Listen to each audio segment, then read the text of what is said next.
राधे राधे दोस्तों, जब बात राधा और श्री कृष्ण के विवाह की आती है तो उनके भक्त और सभी वैष्णव ये जानते हैं कि राधे श्याम का विवाह वृंदावन के भांडीर वन में खुद ब्रह्मा जी ने कराया था, जिसका वर्णन ब्रह्म वैवर्त पुराण गर्ग संहिता में मिलता है। राधा कृष्ण की विवाह स्थली भांडीर वन आज भी ब्रज में है, पर ज्यादातर लोग आज भी यही सोचते हैं कि श्री कृष्ण और राधा का कभी विवाह नहीं हुआ था। ऐसा इसलिए क्योंकि भांडीर वन में हुए राधा कृष्ण का जो विवाह था वो गुप्त और दिव्य विवाह था। ये विवाह सबके जानने के लिए नहीं था, सिर्फ उनके शुद्ध भक्त ये जान पाए कि उनका विवाह हुआ था। और जिनमें अज्ञान भरा है वो न सिर्फ द्वापर युग में बल्कि अनंत काल तक यही मानते रहेंगे कि राधा कृष्ण का विवाह नहीं हुआ, क्योंकि यही श्री कृष्ण की इच्छा है। पर जो गोविंद से जुड़ता है, सच्ची भक्ति करता है, उन्हें अपने आप ये सच पता चल जाता है कि राधा कृष्ण का विवाह हुआ था।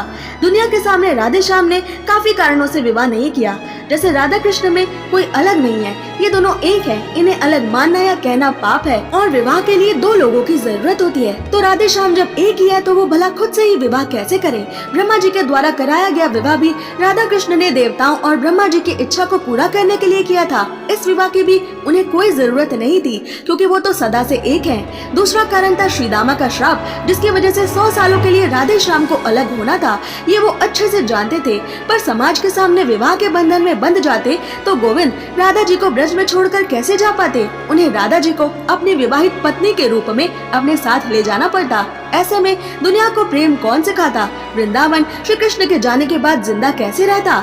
तीसरा कारण था कि राधा कृष्ण को धरती पर पराकिया भाव से भी प्रेम को अनुभव करना था। पराकिया भाव मतलब जब प्यार में दूरी हो, प्रेमियों को मिलने से रोकने वाली काफी बाधाएं हो, जैसे छाया राधा के पति अयन, उनके साथ जटिला, कुटिला आदि, तब प्रेम का रस और बढ़ जाता है। इसलिए भी उन्होंने सिर्फ गुप्त ब्रह्म विवाह ही किया था। इन असली कारणों के अलावा एक और कारण भी है जो आज काफी बड़े पैमाने पर बताया जाता है, पर यह सिर्फ एक अफवाह है कि भगवान श्री कृष्ण की कुंडली में काल सर्प योग था, जिसकी वजह से श्री कृष्ण ने कभी राधा से विवाह नहीं किया और न ही वो कभी राधा जी के करीब जाते थे। इसी काल सर्प योग के कारण श्री कृष्ण को जीवन में काफी समस्या और दुखों का सामना करना पड़ा, ब्रज और राधा से अलग होना पड़ा। और इसी काल सर्प योग के निवारण हेतु श्री कृष्ण मोर पंख भी पहनते थे, क्योंकि मोर सांपों का दुश्मन है। ये कारण अपने आप में काफी तरीकों से बड़ा ही हास्यास्पद और गलत है, क्योंकि श्री कृष्ण का जन्म तो कभी हुआ ही नहीं। कुंडली तो उसकी बनती है जो गर्भ से प्रकट हो, पर श्री कृष्ण तो अपनी इच्छा से देवकी वसुदेव के सामने प्रकट हुए थे और फिर उन्होंने बालक का रूप धारण किया था। श्रीमद् भागवतम और अनेक सिद्ध परम वैष्णव जैसे आचार्य श्रीला प्रभुपदा अपने ग्रंथों जैसे Krishna the supreme personality of godhead में ये लिखते हैं कि जब श्री कृष्ण जेल में प्रकट हुए थे तब आकाश में सभी ग्रह नक्षत्र, खगोलीय पिंड आदि अपने आप सबसे शुभ स्थितियों में आकर लग गए थे। तो काल सर्प परम भगवान की कुंडली में कैसे आ सकता है। ग्रह नक्षत्र किसी पर भी तब प्रभाव डाल सकते हैं जब उस इंसान के पास कुछ अच्छे या बुरे कर्म का पिछले जन्मों का लेखा जोखा हो, पर श्री कृष्ण तो कर्मों के बंधन से पूरी तरह से मुक्त हैं, तो उनके ऊपर काल सर्प दोष या किसी भी ग्रह नक्षत्र का प्रभाव पड़ना असंभव है।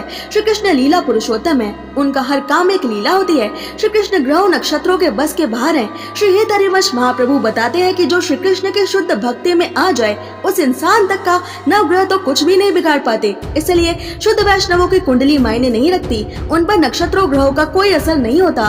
जब कृष्ण के भक्तों तक का नवग्रह कुछ नहीं कर सकते और यमराज वैष्णवों को छू तक नहीं सकते, तो क्या साक्षात श्री कृष्ण पर काल सर्प दोष असर कर सकता है। महाभारत के बाद जब श्री कृष्ण गांधारी के श्राप को स्वीकार करते हैं तो हंसकर करते हैं, क्योंकि वो भी जानते हैं कि उन्हें कोई वरदान या श्राप नहीं लगता। फिर भी अपनी लीला पूरी करने के लिए वो गांधारी के श्राप को खुद स्वीकार करते हैं, तब जाके वो श्राप श्री कृष्ण की द्वारका पर असर दिखा पाता है। पर फिर भी श्री कृष्ण और बलराम उस श्राप के असर में नहीं आए थे। ऐसे श्री कृष्ण को काल सर्प दोष के अधीन मानना अज्ञानता है। ऐसे ही और रोचक अनसुने तथ्य जानने के लिए सब्सक्राइब करें।